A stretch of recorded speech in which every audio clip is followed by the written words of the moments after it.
ترتيب المنتخب المغربي ترتيب غير منطقي. إنه لا يهمنا كثيرا هذا ترتيب الفيفا، لأني صراحة ولا مرة فهمت المعايير الدقيقة التي تعتمد عليها الفيفا من أجل وضع هذه التصنيفات. تنقيط لمباريات سواء كانت ودية أو رسمية، ولكن ترتيب أمين مهم، لأنه في أحيان كثيرة يتم الاعتماد عليه في ترتيب المجموعات، في وضعك على رأس مجموعة معينة. أعلم أنه، ولكن الأهم منه هو أن المنتخب الوطني الجزائري على أرض الواقع تحسن كثيرا، أداؤه تطور، نتائجه جيدة، متأهل لكأس إفريقيا 2025، يقترب إن شاء الله من التأهل لمونديال 2026. هذا هو ما يهمني في الوقت الحالي. أما هذا التصنيف فصراحة لا يهمني كثيرا. هل هذا الترتيب يعكس مستوى المنتخب حاليا؟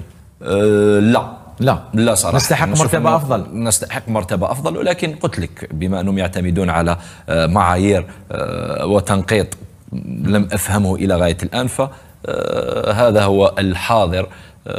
قلت لك لذلك ما يهمني أكثر هو نتائج المنتخب.